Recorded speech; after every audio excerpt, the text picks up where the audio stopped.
Bien, bonsoir à tout le monde. Ravi de vous retrouver dans les Zooms d'Hypatie. Ce début d'année, je crois qu'on n'avait pas fait de Zoom ce début d'année. On va essayer, on va tenter cette année de faire une nouvelle émission, une nouvelle émission tous les premiers lundis du mois. Sur un thème particulier qui est l'analyse des contes, les contes populaires qui existent dans nos contrées. On a tous été enfants, on a tous entendu des contes, des fables, des histoires auxquelles on s'est accroché mentalement, avec l'imaginaire, etc. Puis il existe des analyses de contes. Et pour cet exercice, on va avoir comme invité un monsieur qui s'appelle monsieur Patrice Feugas, qui lui est spécialiste de l'analyse des rêves, l'analyse jungienne des rêves. Alors bonsoir Patrice, est-ce que tu m'entends? Je t'entends très bien, Eric. Voilà. Alors est-ce que tu peux te présenter un peu qui tu es, Patrice? Alors, qui je suis? Je suis quelqu'un qui fait de la musique, qui fait plein de choses, qui s'intéresse à plein de choses et qui a reçu une formation il y a quelques années maintenant d'analyste jungien. Et donc, c'est vrai que je reçois de temps à autre des gens qui viennent faire un travail thérapeutique grâce à l'analyse de rêve. C'est un travail profond, un travail inspiré bien sûr des méthodes de Carl Gustav Jung. Et donc, c'est une psychanalyse par les rêves.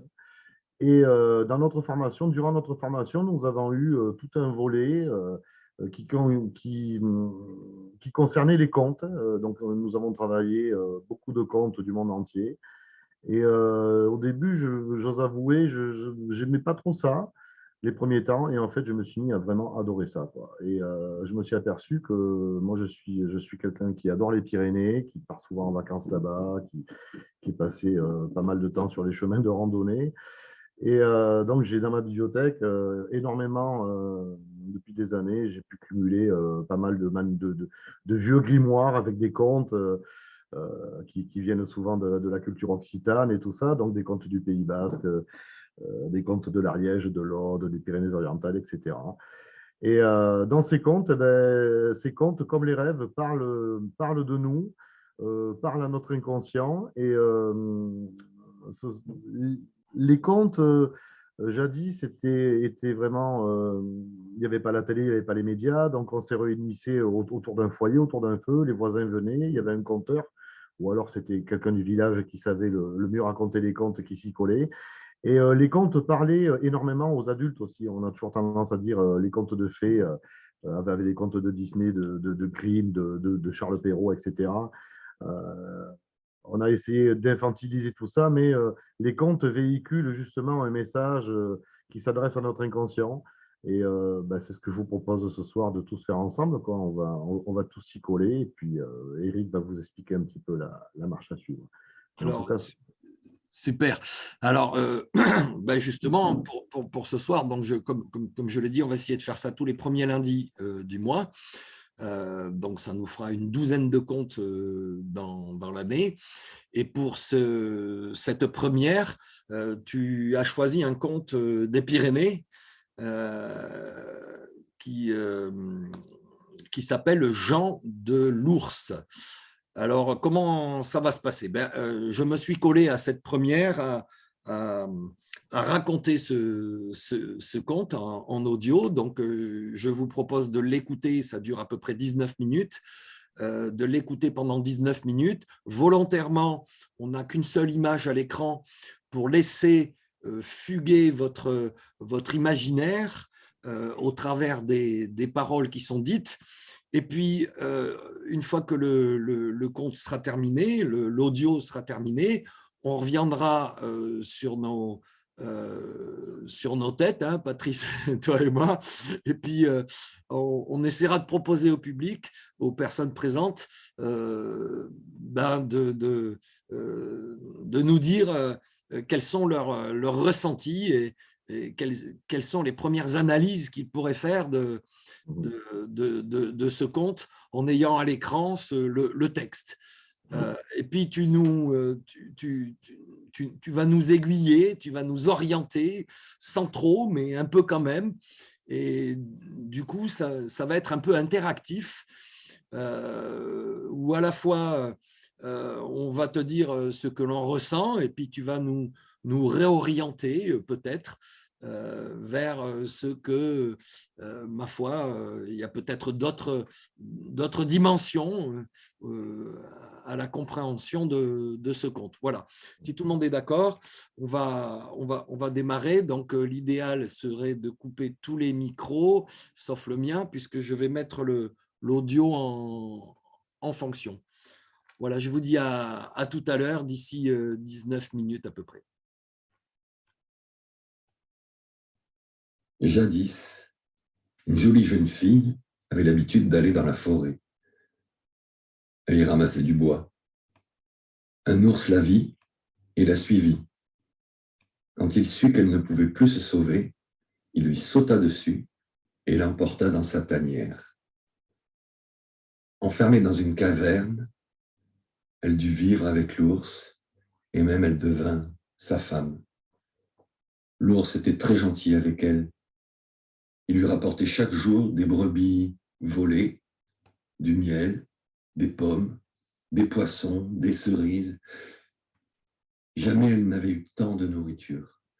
Mais avant de partir, il prenait soin de clore la caverne avec une grosse pierre. Sans cela, elle se serait sauvée depuis fort longtemps. Au bout d'un an, un beau garçon naquit.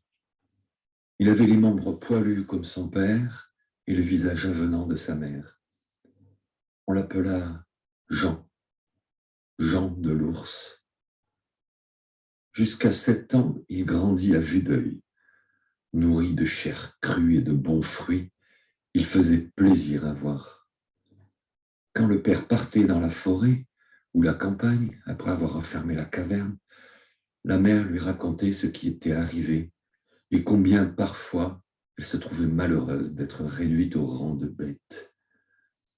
Elle lui racontait aussi qu'il y avait de par le monde beaucoup d'autres hommes et des enfants semblables à lui. Alors, Jean essayait d'ébranler la grosse dalle. « Bientôt, je ferai tomber la pierre et l'on pourra partir, » disait-il à sa mère. L'enfant devenait jour après jour plus fort. Il aimait combattre avec son père pour s'amuser dans la grotte obscure. Ainsi, il entraînait ses muscles. Enfin, le jour vint où Jean fit basculer la pierre. Et prenant la main de sa mère, ils s'enfuirent à toutes jambes. L'ours les appela, pleura même, mais rien n'y fit. Jean et sa mère allèrent dans le monde des hommes. « Maintenant, il te faut travailler, » dit la brave femme à son fils. Elle avait un parent forgeron et Jean entra chez lui comme apprenti.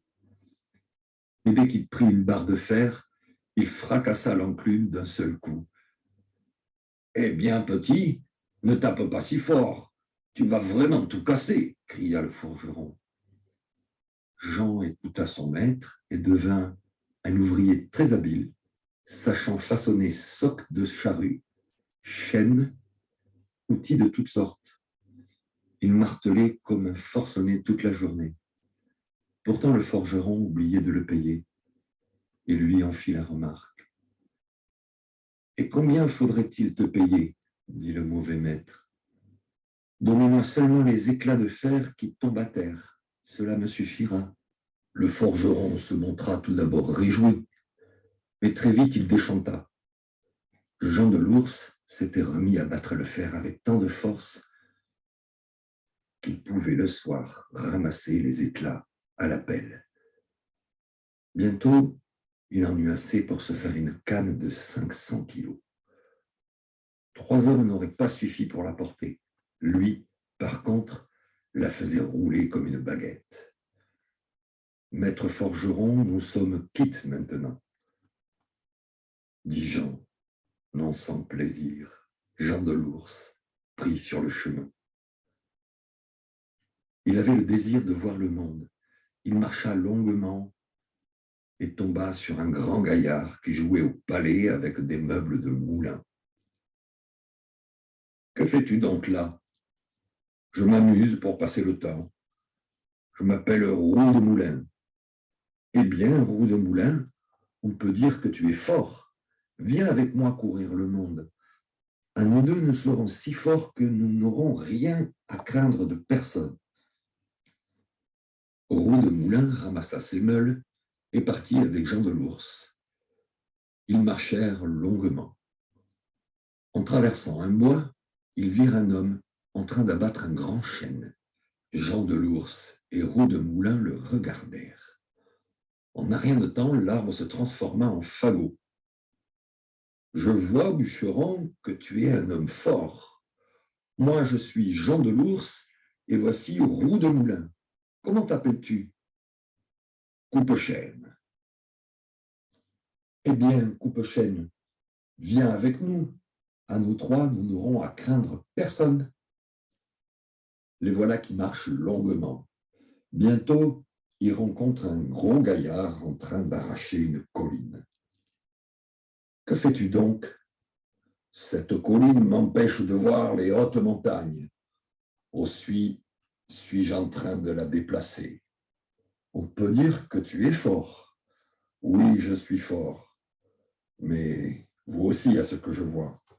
Comment t'appelles-tu ? Appelez-moi Porte-Montagne. Ils marchèrent longuement, marchèrent. La nuit les surprit au milieu d'un grand bois. Il y faisait noir comme dans le ventre d'un loup. Ils avaient faim aussi. Ils rêvèrent d'une maison bien confortable avec un grand feu dans la cheminée et une bonne soupe dans le chaudron. Ils aperçurent alors une lumière au loin et bientôt ils se trouvèrent devant un grand château. La porte était ouverte. Ils entrèrent et visitèrent toutes les pièces de la cave au grenier. Il n'y avait personne. Dans la cuisine, un bon repas était prêt et le feu flambait gaiement. Ils s'installèrent. Pain, rôti, pâté étaient là en abondance, ainsi que le vin. Ensuite, ils se couchèrent et personne ne vint les déranger.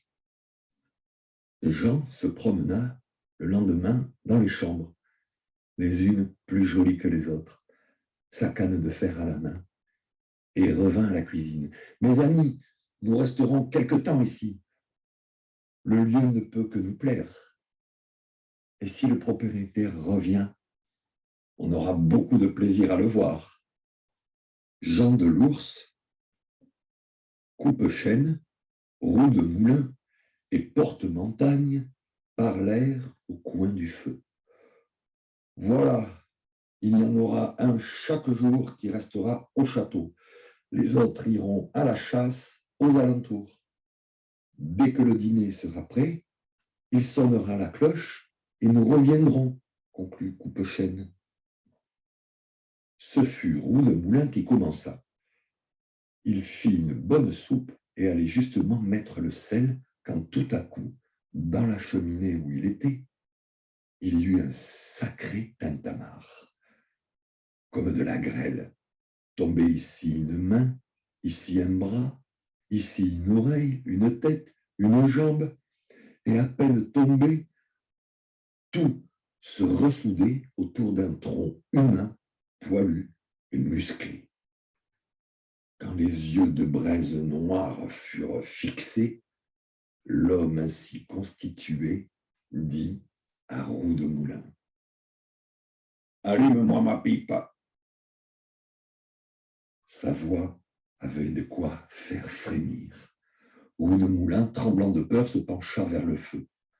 L'homme reconstitué en profita pour lui sauter dessus, pour l'assommer et le laisser pour mort au milieu de la cuisine. La cloche pour le dîner ne sonnant pas, les chasseurs revinrent tout de même. Mais que t'est-il arrivé? Demandèrent-ils à Roue de Moulin. Je ne sais pas, j'ai glissé sur une pierre près de la fontaine. Je ne m'en rappelle plus, dit-il. La nuit passa. Ce fut le tour de Coupe-Chêne de faire le ménage et la cuisine. L'homme de la cheminée tomba comme la grêle, se reconstitua et laissa Coupe-Chêne à demi-mort sur le plancher. La cloche ne sonna pas. Quand les chasseurs revinrent, ils dirent « Que t'est-il arrivé? Je suis allé au bûcher, une bûche m'est tombée sur la tête, je ne sais plus. » Bien, va te reposer. Dans 1 heure, tu n'y penseras plus. Demain, ce sera le tour de Porte-Montagne, dit Jean de l'Ours. Celui-ci s'affairait autour du fourneau et de la cheminée quand la grêle se mit à tomber. « Allume-moi une pipe, » dit l'homme de la cheminée. « Oui, » dit Porte-Montagne, tout étonné. Et lorsqu'il allait saisir un tison, il fut frappé à la nuque et étendu raide mort. Jean de l'Ours, voyant arriver l'heure du déjeuner, sans que sonnait la cloche, dit à ses compagnons « Il faut rentrer, j'ai peur qu'un nouveau malheur ne soit arrivé. » Ils trouvèrent Porte-Montagne étendu sur le plancher avec un fort mal à la tête. « Je suis allé à la cave chercher du vin. En remontant, j'ai dégringolé de l'échelle, je ne sais comment, j'ai tout oublié, dit-il. Jean de l'Ours s'étonna encore et même fut très énervé. « Demain, ce sera mon tour et je vous promets que la cloche sonnera. » Le lendemain, Roue de Moulin, Coupe-Chêne et Porte-Montagne allèrent courir les bois en quête de gibier. En chemin, ils se racontèrent leur triste aventure. Jean de l'Ours fait le fier, mais quand l'autre lui demandera du feu, il aura bien son coup sur la nuque. Pendant ce temps, voilà que la grêle tombe dans la cuisine, devant Jean tout étonné. Lorsque l'homme fut reconstitué, il lui dit « Allume-moi une pipe. »« Allume-la toi-même. »« Je te dis d'allumer ma pipe. » Et comme rien ne se passait, le diable, oui le diable, car c'était lui, se jeta sur Jean de l'Ours. Aussitôt, ils s'empoignèrent, roulèrent sur le sol, se griffèrent, se mordirent, s'arrachèrent les vêtements, puis la cheveux avec tant de force et de hargne que tous les objets de la cuisine volèrent dans tous les sens. Casseroles, fourchettes, couteaux, chenets de la cheminée, barriques de vin, coffres à farine, bahuts et bien d'autres choses encore. Le diable se retrouva sur le sol, visage contre terre, immobile, tout ensanglanté. Jean de l'Ours essuya la sueur qui coulait sur son front et, voyant le vaincu à terre, il lui posa une grosse pierre sur le dos, puis s'occupa à préparer le repas. À midi, il alla sonner la cloche. Les chasseurs, étonnés, se dirent « Aujourd'hui, l'homme de la cheminée n'a pas pu venir.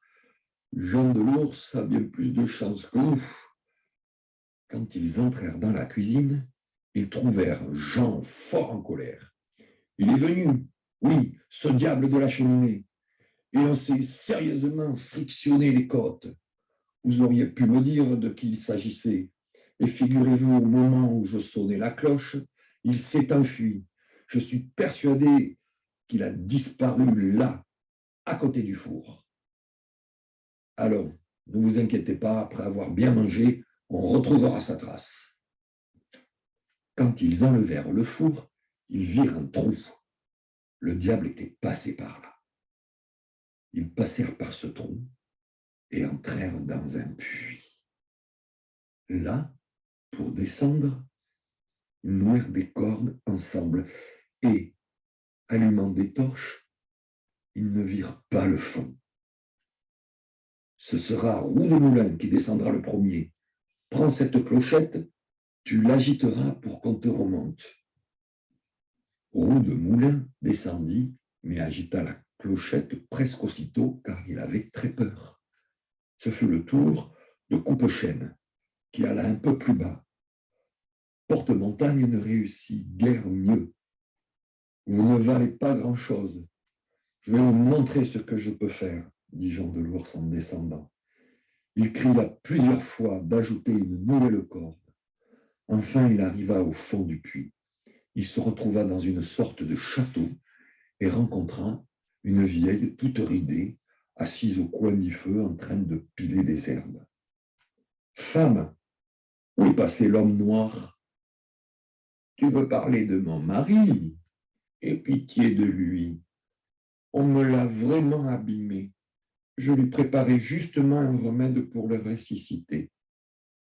Qu'importe ton remède, je veux le voir. » La vieille ouvrit la porte de la chambre du diable. Jean se précipita sur l'homme poilu et ne résista pas au plaisir de lui donner une grande volée. « Ne me tue pas, je te dirai les secrets du château, » gémit le diable. « Dis toujours, dans ce château, il y a 3 grands coffres. L'un est plein de perles, l'autre de diamants, l'autre d'or. Dis-moi où ils sont. Tiens, voilà les clés. Non, passe devant et va ouvrir les coffres toi-même. » Le diable se leva du lit et alla jusqu'au coffre. Jean s'empressa de les attacher à la corde. Agita une clochette pour être remonté. Ensuite, se retournant vers le diable, il agita sa canne de fer. « Ne me tue pas, dit le diable. Je te dirai les secrets du château. Dis toujours, dans ce château, il y a 3 princesses enfermées. Ce sont les filles du roi de France. Dis-moi où elles sont. » Le diable alla jusqu'à une belle chambre. 3 princesses étaient là, apeurées, tout aussi belles que le jour. « Filles du roi, ne craignez rien, je suis Jean de l'Ours et je viens pour vous sauver. » Toutes les 3 lui sautèrent au cou, pleurant de joie. Il accrocha la première à la corde et agita la clochette. « Tirez de la corde, vous là-haut !» Quand ils virent apparaître la jeune fille en haut du puits, Coupe-Chêne, Roue de Moulin et Porte-Montagne se chamaillèrent. Chacun la voulait pour lui. « Ne vous disputez pas, il en aura encore 2 autres, plus jolies que moi, dit la princesse. » Une fois toutes les princesses sorties du puits, le partage fut vite fait. Une pour Roue de Moulin, une pour Coupe-Chêne, une pour Porte-Montagne. Et Jean de l'Ours, lui, il aura le fond du puits pour toujours. Il eut agiter la clochette, la corde ne revenait pas. Il comprit que ses anciens compagnons étaient partis avec les coffres et les princesses. Et Jean n'avait plus qu'une chose à faire, aller trouver le diable. À nouveau, il le menaça. À nouveau, le diable lui dit ce qu'il fallait faire. Il y a là une cage avec un aigle blanc. Il te portera sur terre, mais il faudra que tu lui donnes de la viande, beaucoup de viande. Il te faut prendre un veau et le découper en morceaux. Ainsi, tu nourriras l'oiseau. Ce que fit Jean. Il s'installa sur le dos de l'aigle et ils s'élevèrent à grands coups d'aile. Mais l'oiseau voulait toujours de la viande et le veau y passa tout entier. Jean voyait le haut du puits, l'oiseau n'ayant plus rien à manger, commençait à redescendre. Sans hésiter, Jean se coupa un morceau de cuisse et le mit dans la bec de l'oiseau. L'aigle remonta un peu, puis s'essouffla. Jean se coupa un autre morceau et l'aigle arriva en haut du puits. Il fit le tour du château et c'est bien vrai qu'il n'y avait personne. Jean de l'Ours décida d'aller jusqu'à la ville la plus proche. Là, il demanda si l'on avait vu les 3 vauriens, les 3 princesses et les coffres. « Bien sûr, ils sont là, dans l'auberge, en train de faire la fête, » lui dit-on. Jean s'approcha alors, tenant sa canne de 500 kilos. C'est Jean de l'Ours, nous sommes perdus, cria Coupe-Montagne. Ils sautèrent tous par la fenêtre et plus personne ne les revit. Quant aux filles du roi de France, Jean épousa la plus jeune qui savait le secret du baume qui guérit tout. Ensuite, il acheta un beau carrosse pour aller chercher sa mère et la conduire au château où ils vécurent heureux longtemps. J'espère que ça s'est bien passé, qu'on entendait bien, que c'était suffisamment clair. Magnifique lecture de ta part, en tout cas. Ça se laisse écouter agréablement. Tant mieux. Du coup, peut-être qu'on peut ouvrir un petit peu les micros de tout le monde. Alors, si on regarde rapidement, on a un conte qui vient des Pyrénées. Alors, est-ce qu'on sait l'origine même des Pyrénées? Parce que les Pyrénées, c'est un peu vaste. On a quand même 3 régions dans les Pyrénées. Oui, alors justement, ce conte, moi j'en ai 3 versions différentes qui viennent de 3 régions différentes. Donc, si tu veux, j'ai l'impression que c'est un peu un truc qui a été récupéré à un moment par les Catalans, à un moment par les Basques et les Béarnais et au centre aussi. Donc, vraiment, connaître la source, la localisation, c'est compliqué. Mais bon, en tout cas, c'est un conte des Pyrénées, ça, on est sûr. Oui. Alors après, est-ce que c'est important? Non. Je pense que non, parce que c'est un petit peu, j'ai envie de dire, dis-moi si je me trompe, Patrice, mais c'est un petit peu ces contes-là. Enfin, moi, quand j'entends Jean de l'Ours aujourd'hui pour la 2e ou 3e fois que je l'entends, et puis on a déjà travaillé un petit peu là-dessus, on entend quand même pas mal d'enseignements. C'est un petit peu des espèces d'évangiles locaux. Enfin, quand je dis locaux, c'est que forcément, on parle par exemple dans ce conte d'un ours. Bon, on trouve pas d'ours en Charente, par exemple. Enfin, donc, c'est vraiment les Pyrénées. On va dire, les gens racontent des contes en rapport avec l'environnement proche de ceux pour qui les contes sont contés. Exactement, il y a le contexte culturel qui est très très important. Ça, c'est sûr. Ouais, c'est vraiment un conte, c'est un conte des vallées, quoi. C'est un conte vraiment, que ce soit en Bigorre, en Couserans, ou peu importe, ou en Ariège. Enfin, voilà, quoi. On ne connaît pas non plus la date. Bon, on parle à un moment, on rencontre les filles du roi de France, donc bon, c'est forcément avant la Révolution. Donc, c'est un conte qui a pu peut-être émerger au Moyen-Âge, voire avant. Donc, qui a été transmis, qui a peut-être été transformé. Donc, voilà. En tout cas, c'est quelque chose qui fait vraiment partie du patrimoine culturel pyrénéen, quoi. Ça, c'est clair, c'est sûr. Oui, oui, oui. Alors, dans ce conte, on a 5 personnages, 6 même. Donc, on a Jean de l'Ours, l'enfant de qui émerge le conte, mais aussi pour qui est donné le conte. On a ses copains qui sont des métiers, on pourrait dire, principaux que l'on pourrait rencontrer au Moyen-Âge, hein, un meunier, enfin, quelqu'un qui s'appelle roue de moulin, un bûcheron, coupe-chêne, ouais. Et puis un BTP, enfin, un terrassier. un travaux publics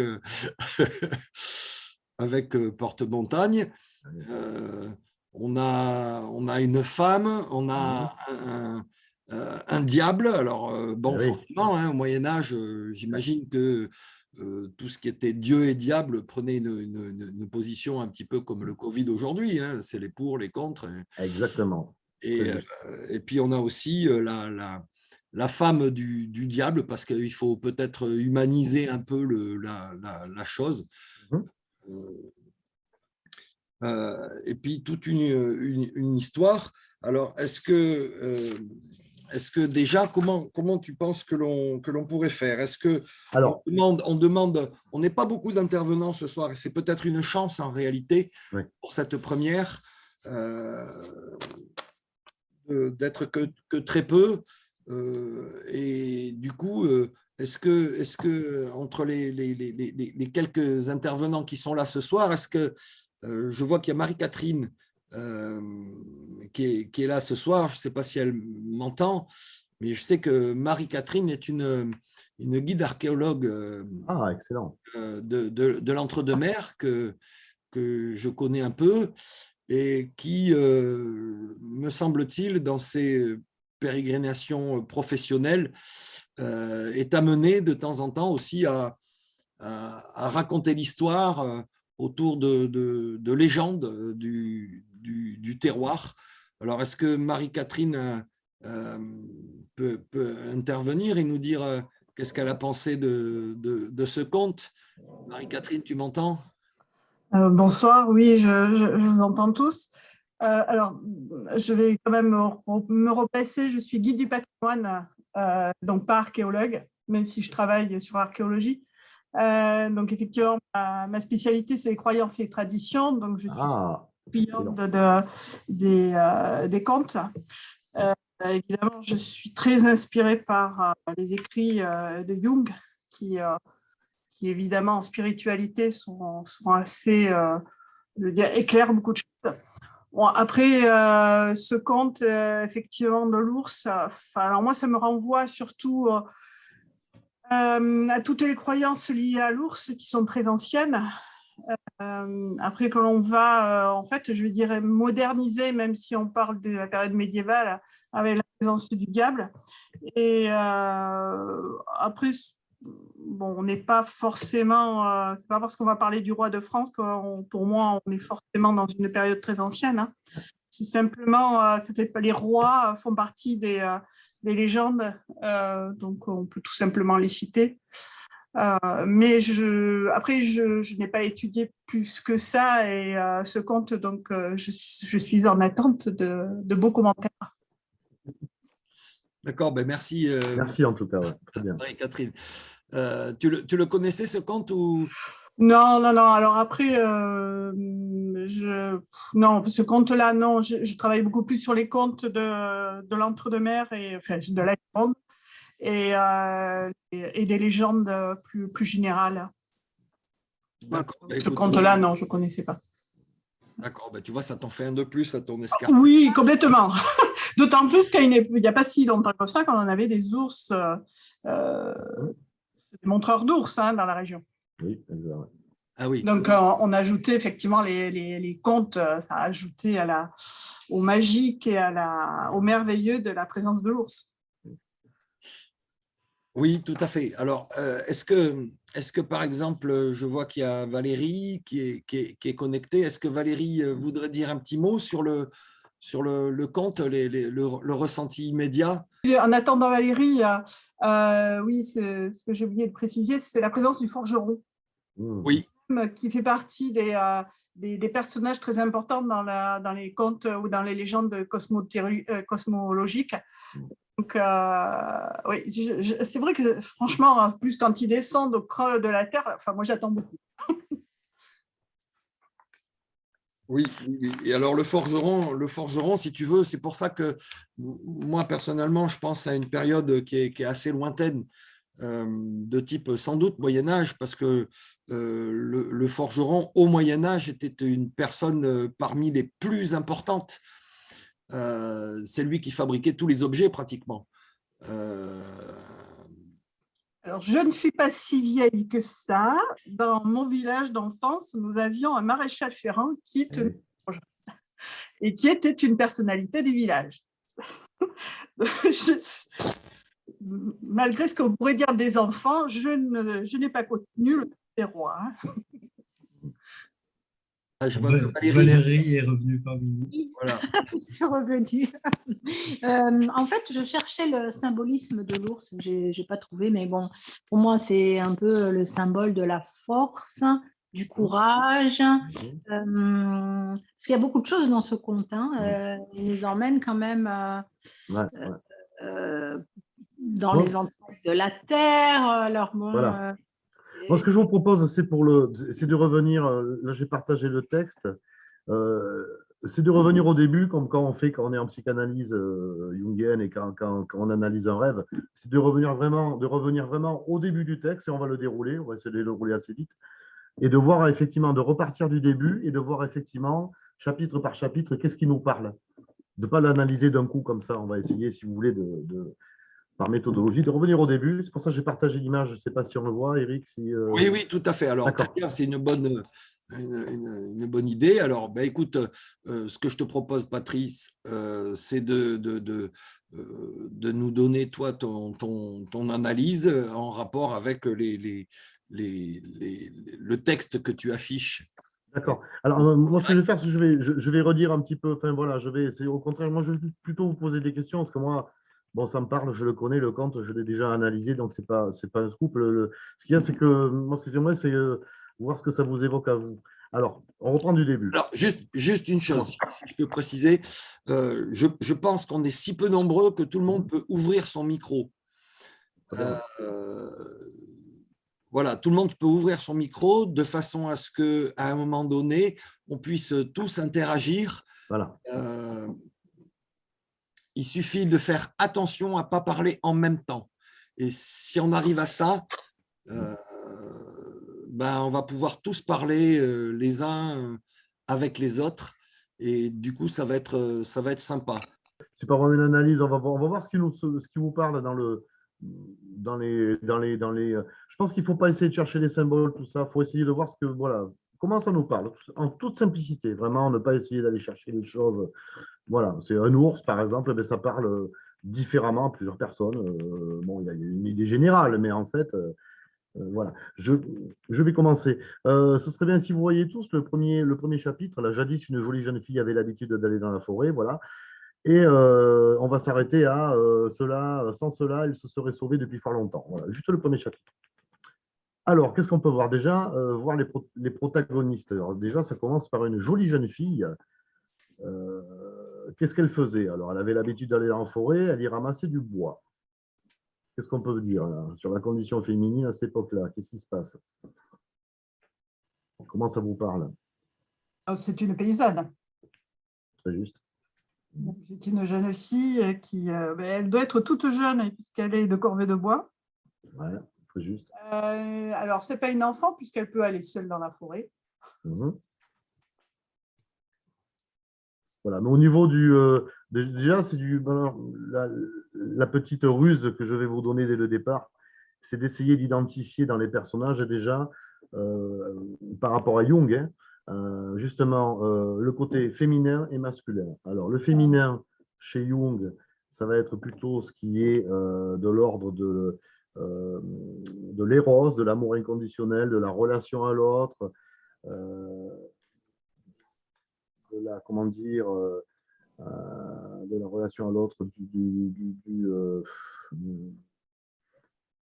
La bienveillance, voilà, le côté maternel, tout ça, mais bon, l'empathie. le féminin de manière générale et de manière globale. Et là, on va pas parler des genres et de toutes ces choses-là, voilà.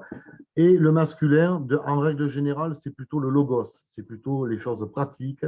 Plutôt, là je vous fais un résumé très grossier. Mais voilà, déjà, si on se met ça, si on dit, tiens, là, il y a une fille qui est là il y a du féminin, là, il y a du masculin. L'ours, par exemple, on sait que c'est un ours. Très bien, OK. Qu'est-ce qu'il a de particulier, l'ours, dans le conte et de manière générale?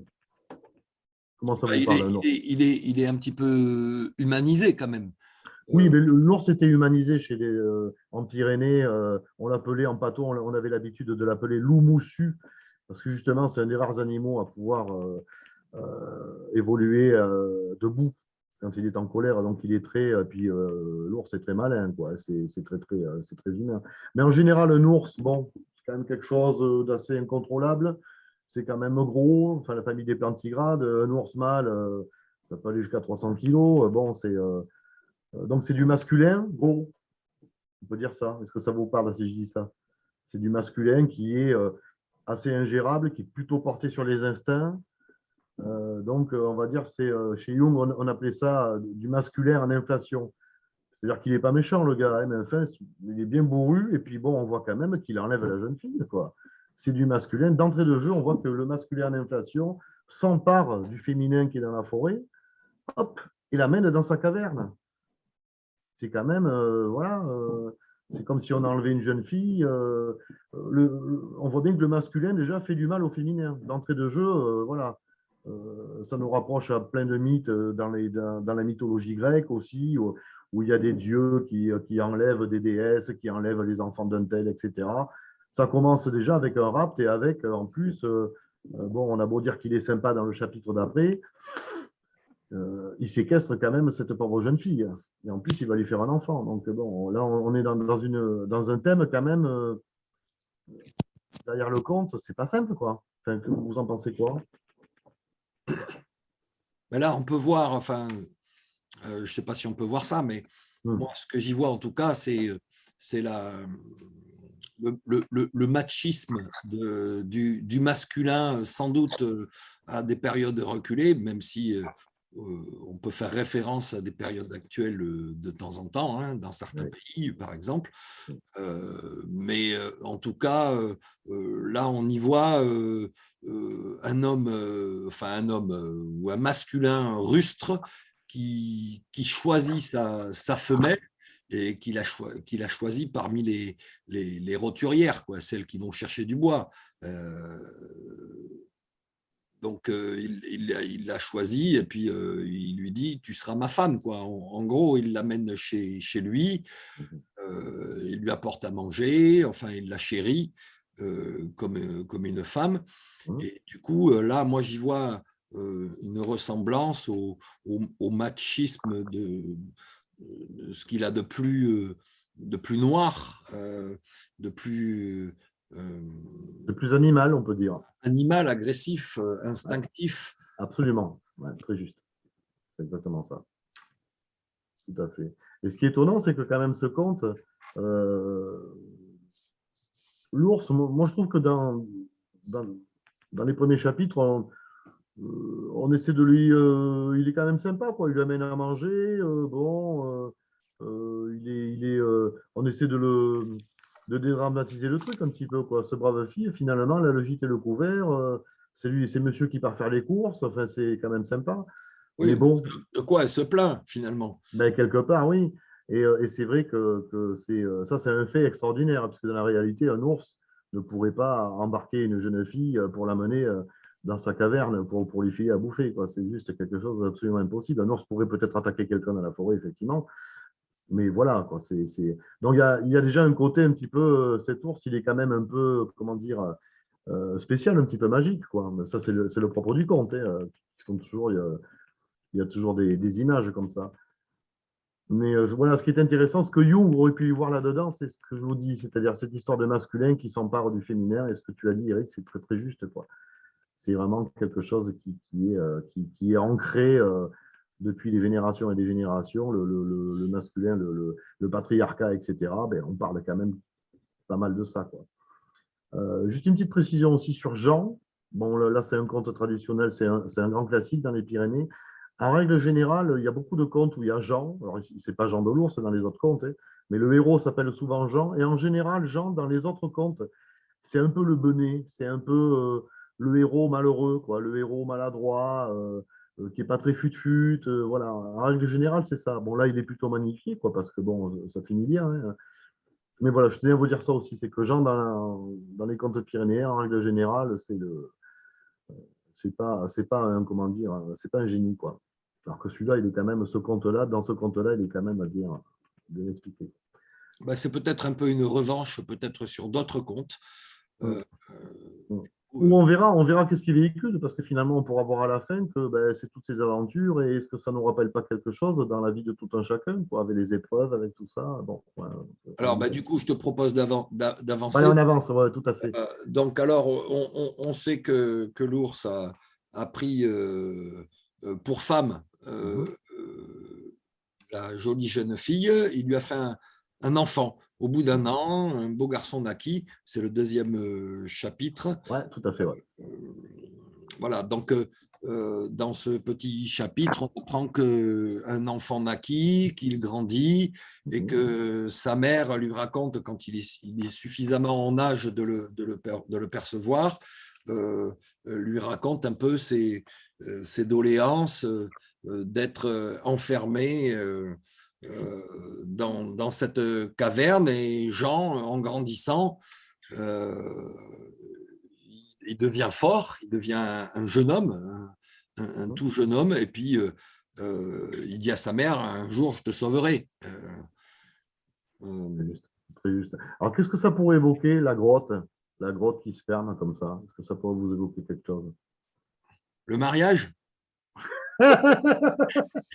Oui, pourquoi pas? C'est pas faux, mais c'est pas. ça Il m'est y a pas... venu comme ça. Voilà, j'ai très bien vu, Eric. C'était vraiment, ça sortait du. Pour moi, ça, c'est le symbole de l'utérus, hein, de la mère, en fait. Exactement, très juste, très très juste. Voilà, tout à fait. Donc c'est marrant parce que effectivement, c'est une matrice, c'est un utérus. Et ce qui est étonnant dans cet utérus, c'est que justement, qu'est-ce que c'est qui va enseigner aux jeunes garçons? C'est sa mère. On voit que le féminin parle, le féminin apprend, le féminin donne. Voilà, il partage beaucoup avec sa mère. Moi, je trouve cette image très belle en finalité, quoi, de voir vraiment d'un côté le père qui est vraiment qui est un père très très qui ramène à manger, etc., mais qui est presque un objet pratique, quoi. Le père, il a une fonction très très très basique, quoi. Avec la mère, ça échange. On peut se dire que ben, le petit garçon va quand même apprendre à parler, à communiquer avec sa mère. Elle lui raconte des histoires. Oui, Voilà, elle se confie quand même à, aussi. à lui. Donc, il y a une certaine complicité entre Ah oui, la oui. mère et le fils. Il y a un échange. Moi, je dirais que c'est plus. Non seulement elle se confie, mais en plus, elle est apprenante. Elle lui apprend plein de choses. Elle va lui faire ça. C'est elle qui va l'élever, en fait. Et donc, mais au sein de cet utérus. C'est vrai que cet utérus, voilà. On a toujours les chiffres, avant les comptes, on a toujours les chiffres 7, les chiffres 3 dans les comptes du monde entier qui reviennent tout le temps. Donc, certains disent que pour les comptes occidentaux, ben, le 3, c'est la Trinité chrétienne, etc. Mais on le trouve aussi dans les contes, le chiffre 3, on le trouve aussi dans les contes soufis, dans les contes musulmans, dans les contes de l'Inde, etc. Donc, voilà, c'est peut-être des chiffres qui sont un peu communs à toute l'humanité, je dirais. On peut continuer un petit peu, ouais. Alors, l'enfant venait de jour en jour plus fort, etc. On va avancer. Je monte le texte un petit peu. Jean fit basculer la pierre, etc. Il s'enfuira à toutes jambes. Donc là, on voit qu'enfin, Jean a réussi à faire sortir sa mère. Hein. Voilà, donc Jean a grandi. Il a réussi à un moment donné à basculer la pierre qui obstruait la sortie. Il s'enfuira à toutes jambes. Donc là, c'est vite, vite, vite, on se dépêche de s'enfuir. L'ours, il est triste. Et puis sa mère lui dit, maintenant que tu es dans le monde à l'extérieur, il te faut travailler. Je connais quelqu'un qui peut t'embaucher. Et il est embauché chez un forgeron en tant qu'apprenti. Et là, on apprend que le forgeron le paye pas vraiment. Il lui dit, en gros, il lui dit, les apprentis chez moi, ils sont pas payés. Qu'est-ce que tu voudrais du coup? Il lui dit, moi, je veux le limaille de fer qui tombe par terre, quoi. Je veux les bouts de ferraille qui tombent par terre. Et donc, on apprend que le forgeron accepte ça. Mais très vite, il se rend compte que comme Jean Delours a une force surdimensionnée, il tape sur la ferraille comme un forcené et du coup, il fait beaucoup de limaille de fer, enfin de ferraille qui tombe par terre et du coup, le soir, quand il ramasse sa ferraille, Jean Delours, il est capable de forger avec le peu le quelques fers qu'il a ramassé, il est capable de forger une épée de plus de 500 kilos. Ouais. Alors, ce qui est intéressant, c'est de voir un petit peu. Déjà, quand ils arrivent à s'enfuir, hein, il entraîne ses muscles. On voit ce qui le fait sortir, c'est vraiment le fait de prendre des forces. C'est ça qui vont les faire renaître à tous les deux, puisqu'ils sortent de l'utérus. Ils sortent de la grotte. C'est comme une naissance, en fait, Voilà, de la grotte. exactement. C'est vraiment une deuxième naissance, en fait. Et c'est vrai que là, il naît. Alors, ce qui est drôle aussi, c'est que l'ours, il pleure quand même. L'ours les appela, pleura même, mais rien n'y fit.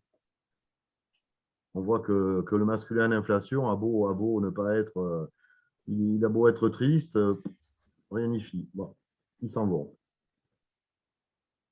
c'est déchirant quelque part un petit peu. Mais enfin, bon, après tout, l'ours, il a quand L'ours, même… il perd beaucoup quand même. Il perd une jolie jeune fille et il perd son statut de parent.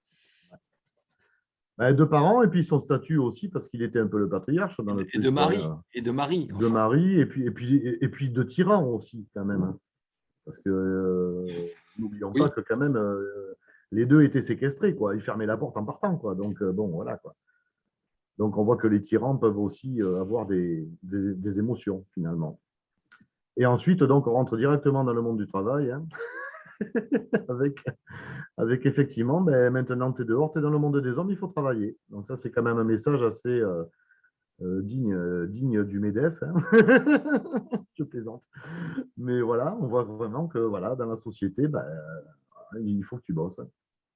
Alors, sur la suite, est-ce que ça vous parle? Comment ça vous parle pour la suite? Donc alors, si on reprend le texte, le forgeron se montra tout d'abord réjoui de pouvoir lui donner les quelques bouts de ferraille, mais très vite, il se rend compte que finalement, Jean Delours arrive à fabriquer, grâce à tout ce qu'il récupère, une canne de 500 kilos. Alors, qu'est-ce que ça pourrait évoquer, cette canne de 500 kilos là? Une canne, c'est quand même… C'est le bâton du maître. Ouais, exact. Très juste. Je vais exprès là, vous montrer juste à la fin du texte, il y a une… Voilà, on voit, je ne sais pas si vous voyez l'écran, on voit Jean Delours avec… Enfin, Jean Delours, oui, avec une belle canne. Une canne de berger. Oui, c'est quelque chose, mais tout à fait, c'est le bâton du maître, et puis c'est quelque chose aussi, bon là, là on rentre, on sort de chez Jung un peu, on arrive chez Freud, mais c'est quand même une canne, c'est un objet phallique quelque part, donc bon, c'est pas une rose quoi qu'il a, hein, c'est pas une fleur, hein, c'est une canne, donc une canne, bon, c'est quelque chose de très masculaire, un objet, et qu'il est le seul à pouvoir soulever d'ailleurs, parce qu'elle est super lourde, elle fait combien tu dis Eric, 500 Ah kilos? bah, elle fait 30 cm, 500 kilos. C'est énorme, donc c'est un truc, c'est une véritable masse, une massue, je dirais. Bon, ça c'est dit. Enfin, pour moi, ça représente vraiment la connaissance parce que pour arriver à concevoir cette grande canne, beaucoup de connaissances et puis en plus, à la fois la maîtrise du feu, à la maîtrise du fer. Et en plus de la force, il a la connaissance. Quoi. Donc vraiment, c'est un être qui est quasiment complet. Quoi. C'est-à-dire qu'on est passé du stade, à mon avis, de l'âge du pré-ado quand il s'enfuit avec sa mère, de l'ado quand il rentre en apprentissage, et puis là, du pré-adulte, il a fini son apprentissage, il est capable d'aller affronter le monde avec son savoir, avec sa canne de 500 kilos, c'est-à-dire tout ce qu'il avait appris chez le forgeron. C'est ça, Marie-Catherine? Oui, tout à fait. Très juste, ouais. Je vois même plutôt, encore plus que l'adulte, quelqu'un d'encore plus sage, genre presque un grand-père. Comme l'ermite, il porte Dans le jeu des tarots, ouais, exact. Bâton, voilà, comme ça, de sagesse, de connaissance. Voilà, je le vois plus comme ça. Oui, dans de nombreuses représentations, l'homme sage il s'appuie sur une canne. Oui, tout à fait. Ouais.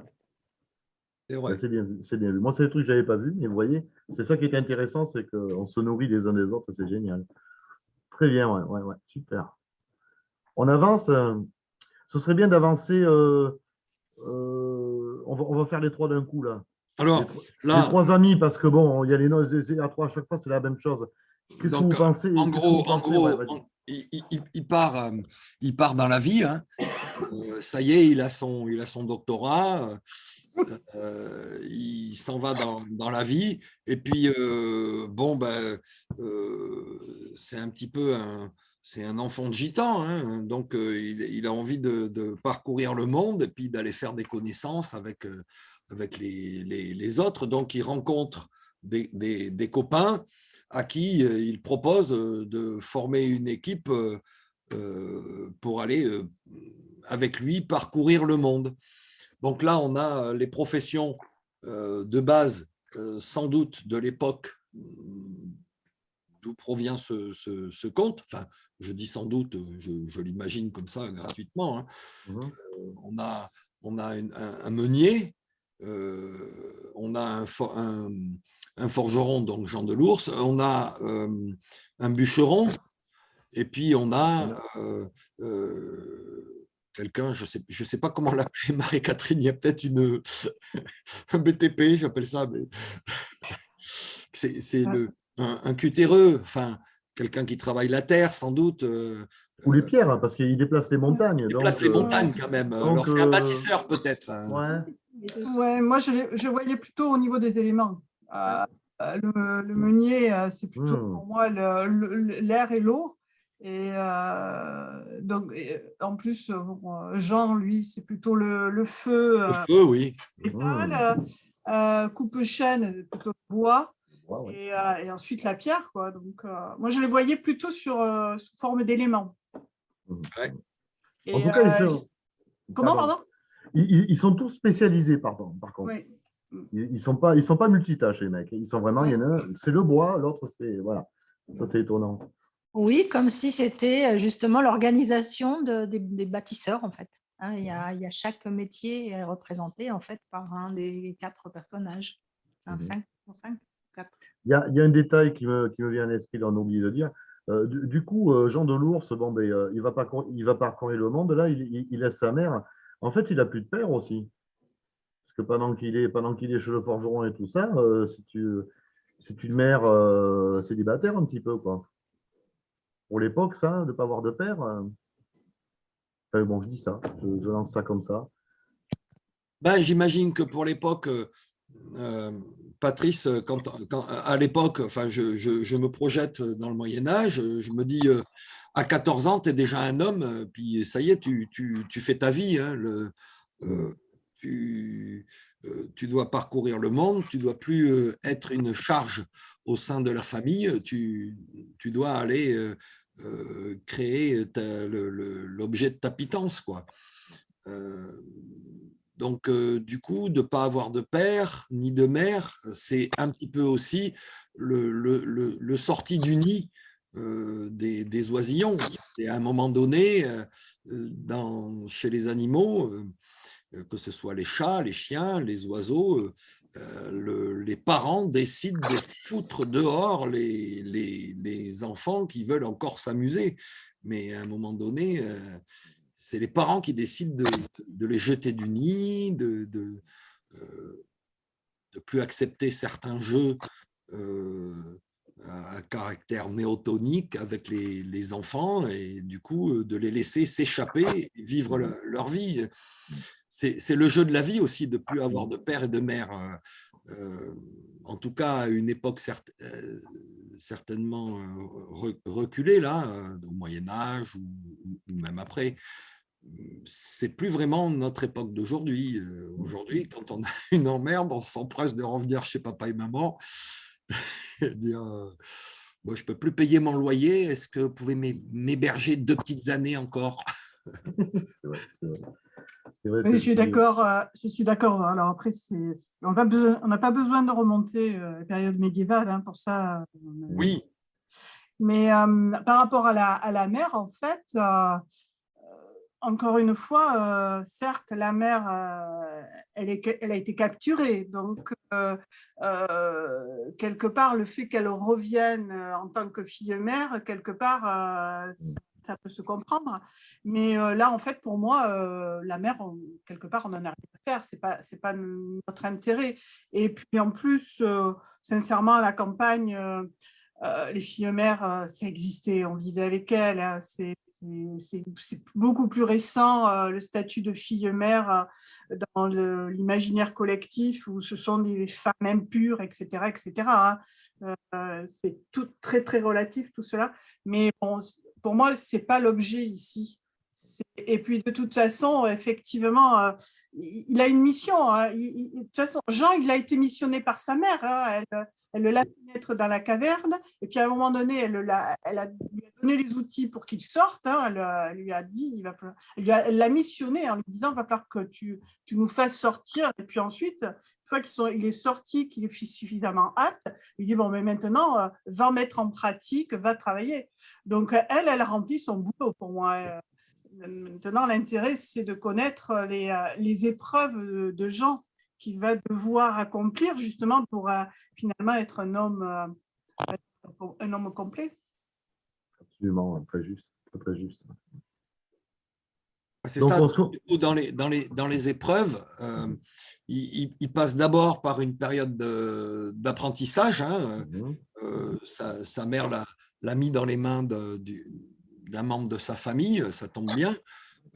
Et puis en plus, après, il a donc appris le métier, il est devenu maître en la matière, il est parti dans la vie, sur les chemins de la vie en tant comme un espèce de compagnon, à mettre en pratique son savoir, et puis finalement, il rencontre d'autres personnes du bâtiment, on va dire, comme l'a dit Valérie, sans doute, une histoire de bâtisseur.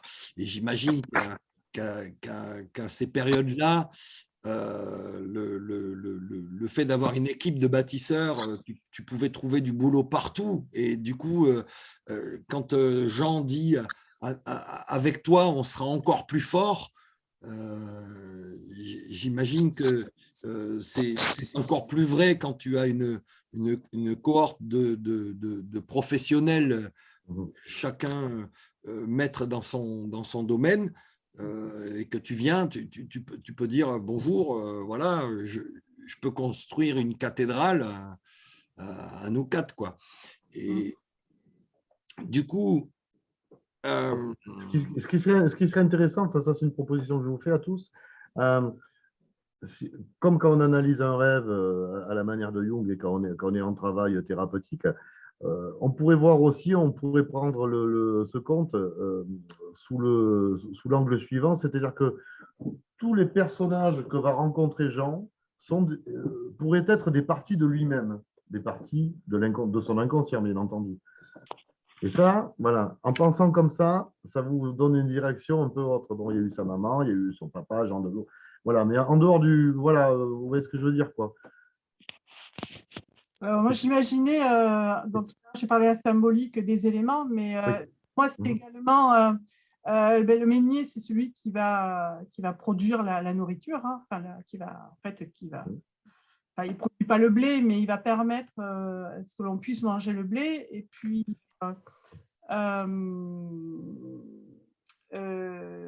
le bois, c'est pour se chauffer, et puis la montagne pour s'abriter. Par contre, du coup, là, après, je ne replacerai pas notre forgeron dans ces différentes catégories. Effectivement, c'est peut-être lui qui est à l'origine, qui va rechercher ces éléments pour se compléter. Et ces éléments pourraient très bien être des parties de lui-même, comme s'il avait des talents, comme si Jean avait acquis effectivement le fait de pouvoir comment dire, manipuler le bois, le blé, etc. Voilà, c'est un petit peu ce sont des personnages qu'il va rencontrer à une certaine période de sa vie, qui vont l'accompagner. Et puis, on voit à la fin du compte que, bon, c'est pas avec ça que ces genres de compagnons, il va être obligé de les lâcher à la fin du compte, quoi. Parce que ce qui est important, c'est autre chose, on va voir. Bien sûr, parce qu'après la matérialité, on passe. Voilà. C'est comme un rêve, c'est-à-dire qu'il y a vraiment deux plans. Il y a le plan objectif, hein, c'est le plan de l'objet, c'est-à-dire que ben oui, on voit vraiment un ours, un forgeron, quelqu'un qui fait. Et il y a le côté subjectif, comment ça nous parle intérieurement et quels caractères ils peuvent avoir. On va voir quand il y a le diable, par exemple, qui déboule. Là, on avance un petit peu là. Justement, là, c'est la nuit. Là, il est un peu perdu avec ses trois amis. Et il trouve ce château abandonné de nuit, comme ça. C'est un peu curieux, ça, quand même. Alors, la nuit, en général, je vais dire en général, mais très souvent, quand on analyse les rêves de nos rêveurs, ça symbolise très très souvent le royaume de l'inconscient, justement. La nuit, on dort en général. C'est vraiment l'inconscient. Et là, c'est un petit peu une apparition magique. Il y a ce magnifique château qui est là, qui est complètement abandonné. Il arrive avec ses 3 amis. Et puis là, il y a le diable qui surgit, quoi. En fait, ces 3 amis n'osent pas. En fait, ce sont des faux amis quelque part. Ce sont des gens qui l'accompagnent. Et bon, il part avec eux à la chasse, mais il n'y en a aucun qui lui avoue ce qui se passe, hein. Ils sont très très lâches quand même, hein. Ils se font pourrir les uns après les autres par ce diable. On voit bien que c'est comme si Jean avait dans sa vie obtenu des talents, avait obtenu pas du pouvoir, mais des spécialités. Il sait faire les choses, mais ça ne suffit pas quand même. Parce que c'est vraiment des spécialités. Jung pourrait parler de persona. C'est vraiment, on est dans le monde de l'apparence, on a quand même besoin de ses amis, mais ces amis-là ne sont pas des vrais amis, quoi. Et le diable, on voit comment il arrive. Le diable, quelque part, c'est l'ombre chez Jung. C'est vraiment l'ombre. Enfin, moi, c'est une proposition que je vous fais, bien entendu. Et justement, là, j'avance parce que je sais qu'on est un peu pressé. Qu'est-ce qui se passe, justement? Bon, donc, il y a toute cette l'histoire de la pipe, là, on en avait parlé avec Eric, je me rappelle. Qu'est-ce que ça vous évoque, cette histoire de allume-moi ma pipe, là? Ah, moi, Est-ce que ça vous parle? Pierrot, mais bon, c'est pas. c'est c'est assez sexuel quand même, hein. Il y a un peu de ça, ouais, mais c'est pas. Oui, il y a aussi de ça. Dans Mon ami Pierrot, dans la chanson, dans la comptine, c'est plutôt. Alors après. Après, moi, j'avais fait des recherches un petit peu sur justement, sur la pipe et les chapeaux. La pipe et les chapeaux, c'était très souvent des signes un petit peu de. Ben, je pars sur votre contrôle parce que c'est plus votre partie. C'est plutôt des signes de richesse, entre parenthèses, ou un petit peu de bourgeoisie, quoi. Ah bah non. Non, ça, c'est sûr que. Ah bah absolument pas, parce que d'accord. tout le monde devait être chapeauté, homme comme femme. Oui. Si on n'a pas les moyens d'un chapeau, on met un fichu sur la tête. Et voilà. Voilà. Et puis la pipe en terre cuite, c'est basique. D'accord. On n'a pas besoin d'avoir une pipe en bruyère ou que sais-je. La pipe, c'est vraiment quelque chose de très très basique. Et des fois, ça peut être un simple calumet, hein. Oui, bien sûr. Okay. Ouais, d'accord. Moi, je pensais qu'à l'époque, après, ça dépend dans quelle période on le pose, quoi. Mais moi, dans mon idée, je me disais que peut-être que les paysans, ils se roulaient des cigarettes basiques et puis ils faisaient comme ils pouvaient avec des feuilles de maïs. Et que la pipe, c'était peut-être un poil au-dessus au niveau de la, comment dire, de la classe sociale. Ouais, voilà, exactement. Après, voilà, et le souci, c'est qu'il faudrait pouvoir le replacer dans son contexte, mais c'est un peu compliqué quand même. Absolument, ouais, tout à fait. De tout temps, on reconnaît par exemple les jeunes gens aux adultes, les jeunes gens ne sont pas coiffés, les adultes sont coiffés. D'accord. Ok. Donc le chapeau, lui, il n'est absolument pas une question de standing. D'accord. Ok, très bien. Donc le diable, ce diable. Alors c'est intéressant, ce diable. Bon, une fois qu'ils se sont battus, tout ça. Jean Delours se rend compte que ses potes, il ne peut pas trop compter dessus, quoi. C'est un peu triste. Et le diable, il est où, lui? Il a disparu où? Je vais avancer dans le texte. Dans un trou. Ah, alors, justement. Alors, qu'est-ce qu'on va faire alors? On va être obligé de descendre. Oui, mais quand on descend, après on remonte, je pense, c'est une mort symbolique de descendre. Aussi, mais ça peut être vu, si on a un regard un peu psychanalytique sur le conte, ça peut être vu comme une descente dans l'inconscient. Parce que justement, qu'est-ce qui va se passer en bas? Il y a un château incroyable, bon, il y a des trésors, il y a quand même des coffres, bon, il y a des princesses en plus, enfin, il y a les filles du roi de France, il y a pas mal de choses en dessous. Puis là, on rentre vraiment dans le monde, c'est magique quand même, hein, c'est vraiment ce qui va aider à remonter, à ressortir de là, c'est une aigle qui est blanche d'ailleurs, c'est quelque chose de magique. Et en général, dans les rêves, quand on descend, c'est dans l'inconscient. Là, on rentre vraiment dans le domaine de choses qu'on ne maîtrise pas, qu'on ne connaît pas. On rentre dans l'inconnu. Et d'ailleurs, c'est marrant parce que ces 3 amis, ils restent en surface. Les mecs, ils ne peuvent pas descendre. C'est étonnant. Qui c'est qui descend? Le seul qui a le courage de descendre, c'est Jean. Oui. Oui, parce que c'est une épreuve supplémentaire. Hein. Et puis, quelle épreuve? Celle-là, elle est vraiment… De descendre, et puis quand on est descendu, il faut pouvoir remonter. On voit d'ailleurs tous les sacrifices qu'il fait pour remonter. Il est obligé Oui. de s'arracher, enfin de donner des bouts de cuisse, etc. Donc là, on revient encore dans des légendes. Moi, ça me rappelle beaucoup la cuisse de Jupiter, etc. Tout ça, de la mythologie grecque. Ouais. C'est un peu, donc, comme on n'est pas loin de la Méditerranée, les Pyrénées, etc., il y a peut-être des choses. Donc, justement, il descend. Le diable, bon, mais moi, le diable, je vous proposerai en figure de un archétype jungien, plutôt de l'ombre. Donc, l'ombre, c'est vraiment le contraire de ce qui est en surface. En surface, on est dans la persona. Ce château, c'est quelque chose de palpable. C'est riche, c'est matériel, etc. On est vraiment dans le monde de la persona, de la vie de tous les jours, quoi, des richesses, une table, des objets, etc.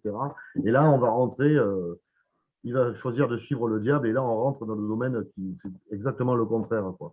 Donc là, chez Jung, vous avez la persona qui est au-dessus, qui est vraiment quelque chose de basique, un idéal de perfection, la persona. Donc le château, c'est un petit peu un idéal de perfection pour l'époque. Hein. C'est pas, tout le monde ne possédait pas de château. C'est quand même curieux de trouver un château où il n'y a rien, il y a personne. Et sauf ce diable qui remonte de l'enfer et puis qui revient, quoi. Et là, on a l'ombre. Donc, on a vraiment un archétype jungien, on a vraiment les deux opposés.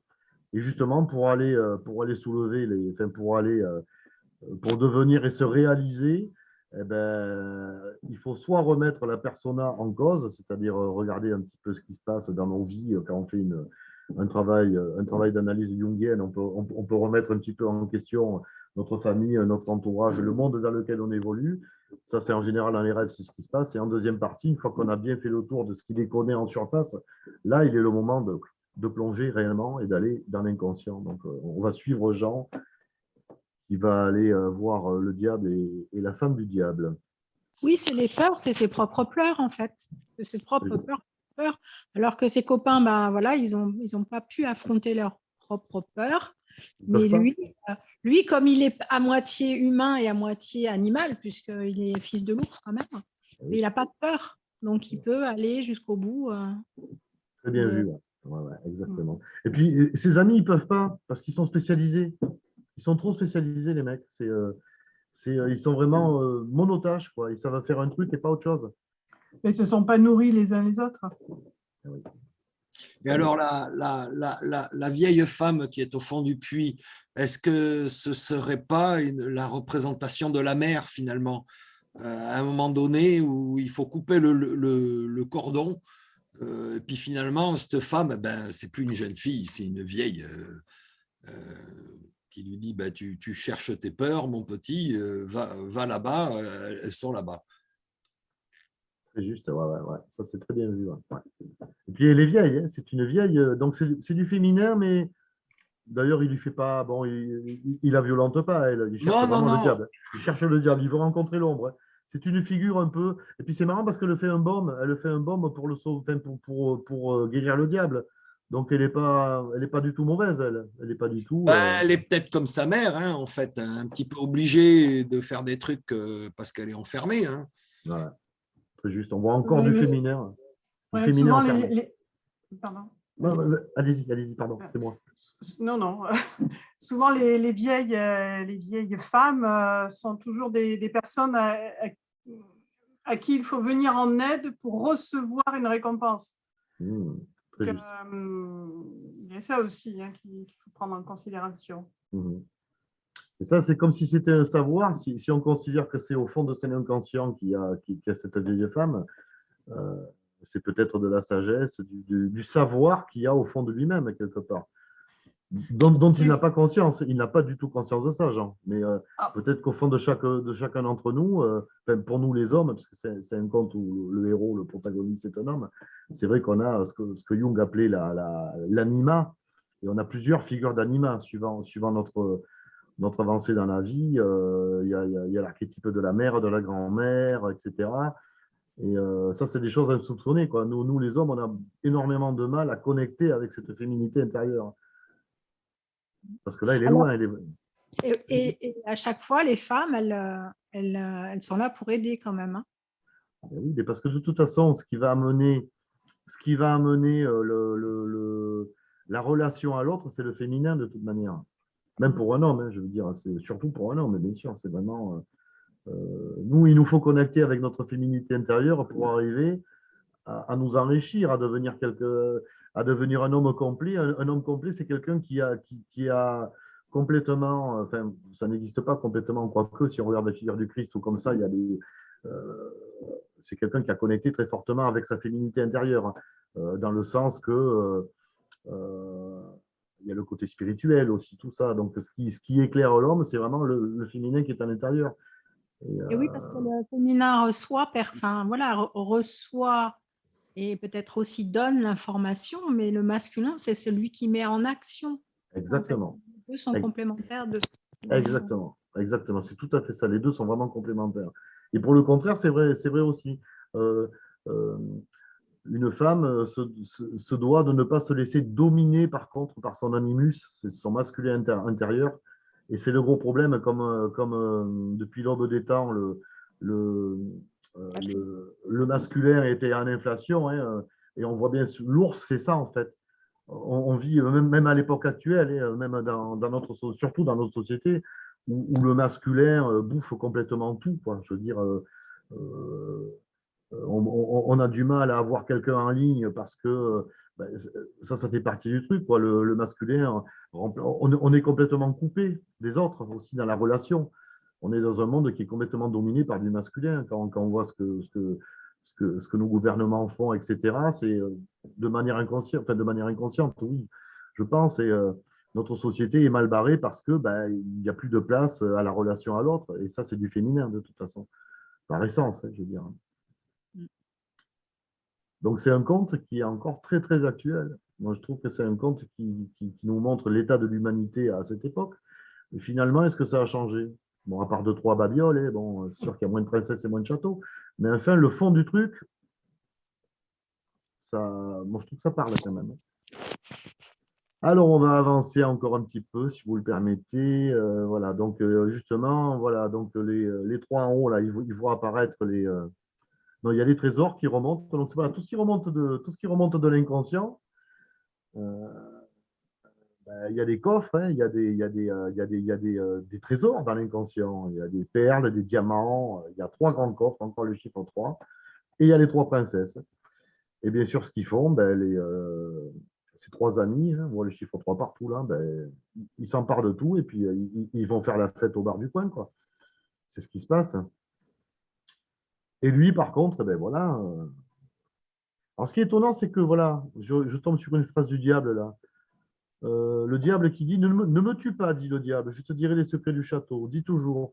On voit que quand même, il négocie un petit peu, il négocie, il force un peu le diable Mais le diable, il ne faut pas le tuer. Et comme l'ombre, chez Jung, il ne faut pas la tuer. Hein. L'ombre, c'est un réservoir de potentiel. Euh, L'ombre, c'est l'exact, comment dire, opposé de la persona. Et l'ombre, c'est tout ce qui n'a pas été tout ce qui n'a pas été tenté dans la vie. Quoi. Moi, quand je faisais des conférences, quand j'expliquais aux gens, l'ombre, c'est un petit peu comme le punk intérieur. C'est un réservoir de potentiel. C'est tout ce qu'on n'a pas fait, tout ce qu'on s'est empêché de faire. C'est le banquier qui voulait être guitariste de jazz et qui, d'un coup, s'est dit non, surtout pas de guitare et pas de jazz, ça ne gagne rien, ces métiers-là. Hop, on va rester dans la banque. Donc, on reste dans la personne. Et du coup, dans l'intériorité du banquier, vous avez un guitariste de jazz qui n'est pas content parce qu'il n'est pas reconnu. Il a été mis au rebut, mais par contre, il est toujours là. Et ce diable, c'est pareil. Vous voyez, pourtant, ce n'est pas un conte qui a été écrit par des Jungiens. Mais il y a tout. Il y a tout, en fait. Il y a vraiment tous les archétypes jungiens. Donc, c'est très intéressant. L'ombre, c'est un réservoir de pas encore éclairé. Exactement, tout à fait.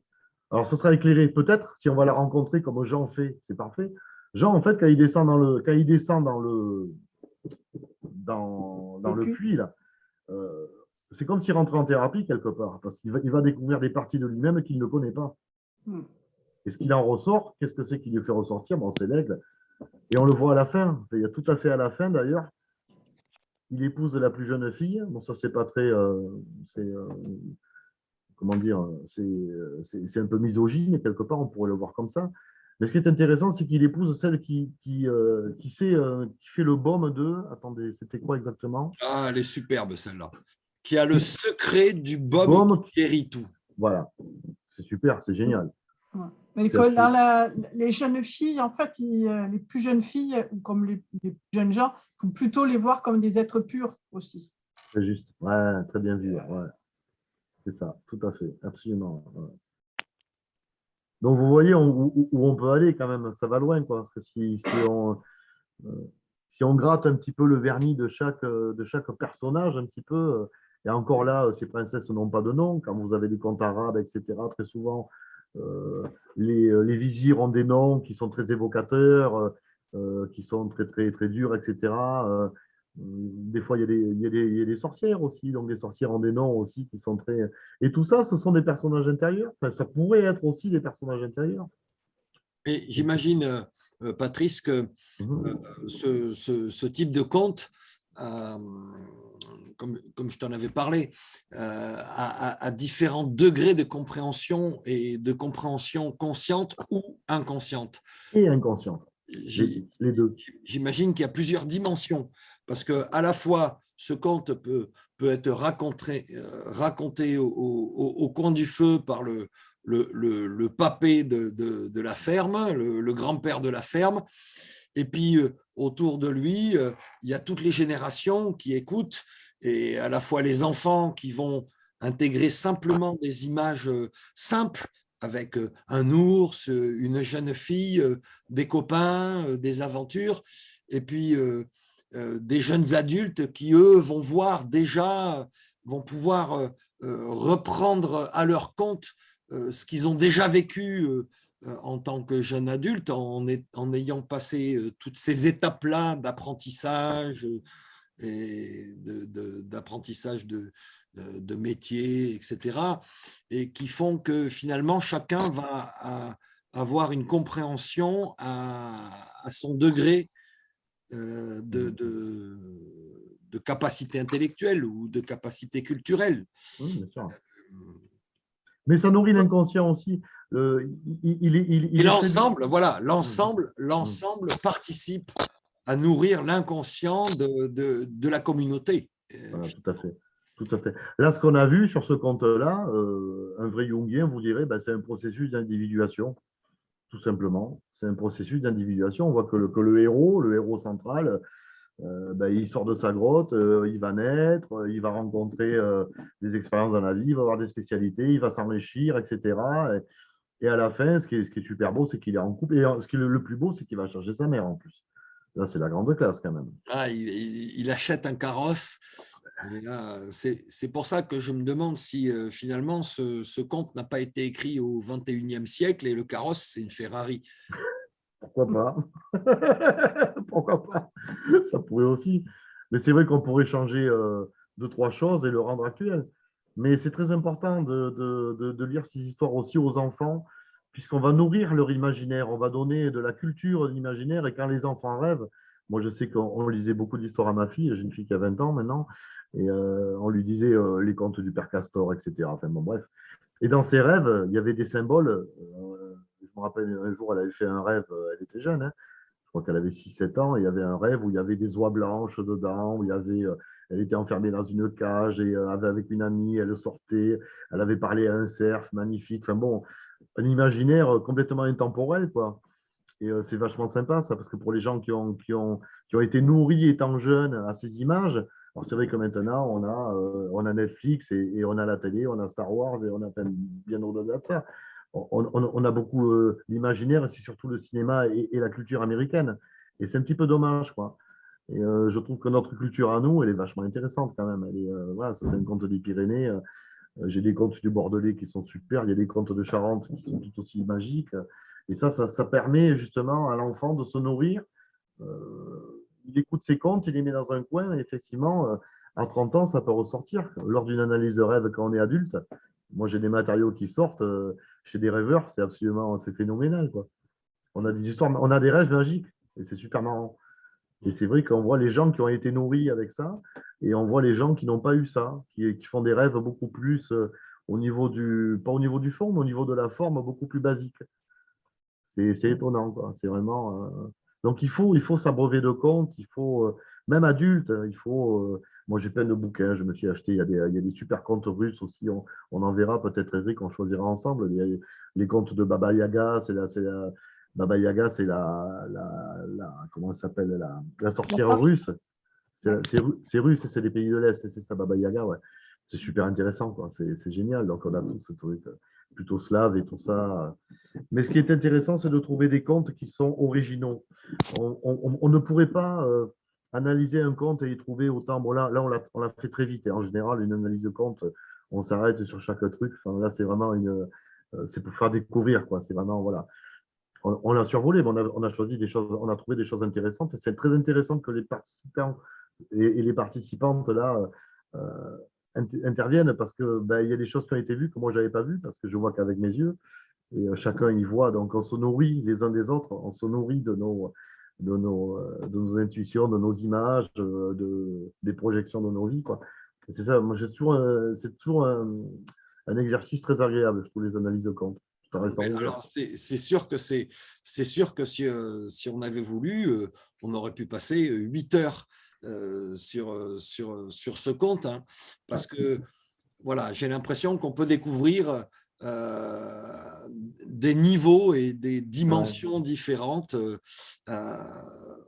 On peut s'arrêter à chaque scène, à chaque objet. Nous, je Ouais. sais que quand on était, quand on travaillait les comptes, là, quand on était en formation, hein, à l'école du rêve, nous, on prenait, ça mettait 3 heures hein, pour analyser ce genre de compte. On prenait le temps. Hein. Donc, on y mettait 3 heures. On était beaucoup de participants, on était une quinzaine, une vingtaine. Mais ceci dit, 3 heures et on ne s'embêtait pas. Je peux vous dire que c'était des fois, on riait beaucoup. C'est drôle quoi, aussi, parce qu'on voyait qu'il y avait chacun avec sa propre histoire hein, qui faisait ses projections. Hein. On est dans le monde de la projection. Hein. Donc, c'est vraiment. On peut psychanalyser les contes. Et c'est vrai que moi, j'ai des ouvrages où il y a une nana, je ne sais plus comment elle s'appelle, la fois je retrouve l'auteur, psychanalyse des contes de fées, mais c'est freudien. Alors, ça va pas assez loin, quoi. Ça reste, on est dans le domaine de l'inconscient, mais c'est pas, voilà, ça, on reste à un niveau.